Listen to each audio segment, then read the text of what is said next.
Hi friends, welcome back to my channel. ఈరోజు కరకరలాడే వెల్లుల్లి కారం బొరుగులను ఎలా చేసుకోవాలో చూపించబోతున్నాను. వెల్లుల్లి కారం ఫ్లేవర్తో చాలా టేస్టీగా ఉంటాయి. పిల్లలు స్నాక్స్ అడిగినప్పుడు 10 నిమిషాలు మరమరాలతో ఇలా చేసి పెడితే చాలా ఇష్టంగా తింటారు. తినే కొద్దీ తినాలనిపిస్తుంది. ఒకసారి ఇలా చేసి పెట్టుకుంటే నెల రోజుల వరకు స్టోర్ చేసుకోవచ్చు. వెల్లుల్లి కారం బొరుగులను ఎలా చేసుకోవాలో ప్రాసెస్ చూసేద్దాము. ముందుగా మిక్సీ జార్ తీసుకొని 5, 6 వెల్లుల్లి రెబ్బలు, 1 టేబుల్ స్పూన్ కారం వేసుకొని మూత పెట్టి కోర్స్‌గా గ్రైండ్ చేసుకొని పక్కన పెట్టుకోవాలి.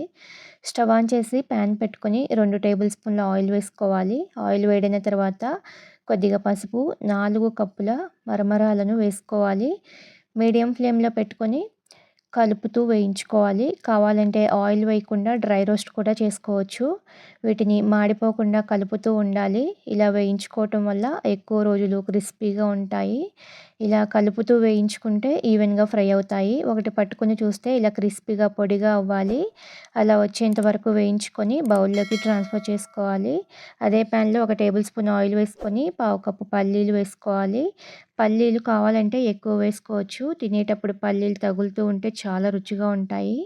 మీడియం ఫ్లేమ్‌లో పెట్టి పల్లీలు పచ్చివాసన పోయి లైట్‌గా కలర్ చేంజ్ అయ్యే వరకు ఫ్రై చేసుకొని పావు కప్పు పుట్నాలు, కొన్ని జీడిపప్పులు, కొద్దిగా ఎండు కొబ్బరి ముక్కలు వేసుకొని వేయించుకోవాలి. ఫ్లేమ్‌ని లోలో పెట్టుకొని పుట్నాలు, జీడిపప్పులు మాడిపోకుండా కలుపుతూ కొద్దిగా రంగు మారేంత వరకు వేయించుకోవాలి. ఇలా వేగిన తర్వాత ఎండుమిర్చి, కొద్దిగా కరివేపాకు, కచ్చాపచ్చాగా దంచిన వెల్లుల్లి రెబ్బలు, మిక్సీ పట్టుకున్న వెల్లుల్లి కారం ముద్దని వేసుకొని పచ్చివాసన పోయేంత వరకు ఫ్రై చేసుకోవాలి.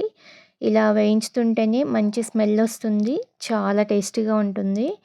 కారం అంతా కలిసేంత వరకు కలుపుతూ వేయించుకోవాలి. ఇందులో చిటికెడంత పసుపు, మరమరాలు వేయించేటప్పుడు వేసుకున్నాం కాబట్టి చిటికెడంత వేసుకొని రుచికి సరిపడా ఉప్పు, ముందుగా వేయించి పెట్టుకున్న మరమరాలు వేసుకొని మరమరాలకు అంతా పట్టేలాగా కలుపుతూ వేయించుకోవాలి. ఇవి చాలా టేస్టీగా ఉంటాయి.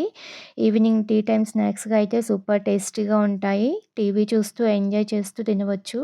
తింటుంటే తినాలనిపిస్తుంది. ఎన్ని తిన్నామో కూడా తెలియకుండా తింటాము. వీటిని అప్పటికప్పుడు తినేటట్లయితే కొద్దిగా ఒక బౌల్‌లోకి తీసుకొని కొద్దిగా సన్నగా కట్ చేసిన ఉల్లిపాయ ముక్కలు, కొంచెం చిన్నగా కట్ చేసిన కొత్తిమీర, కొంచెం చాట్ మసాలా, ఒక అరచెక్క నిమ్మరసం పిండుకొని అంతా కలిసేలా కలుపుకొని తింటే పుల్ల పుల్లగా, కారం కారంగా చాలా రుచిగా ఉంటుంది. అచ్చం బయట కొన్నట్లే చాలా బావుంటుంది. ఎంతో రుచిగా ఉండే ఈ వెల్లుల్లి కారం బొరుగులను మీరు కూడా చేసుకొని మీకెలా వచ్చిందో కామెంట్ చేయండి. వీడియో నచ్చితే లైక్ చేయండి. మీ ఫ్రెండ్స్‌కి, రిలేటివ్స్‌కి షేర్ చేయండి. కొత్తగా చూస్తున్న వాళ్ళు ఛానల్‌ని సబ్స్క్రైబ్ చేసుకోండి. Thank you for watching.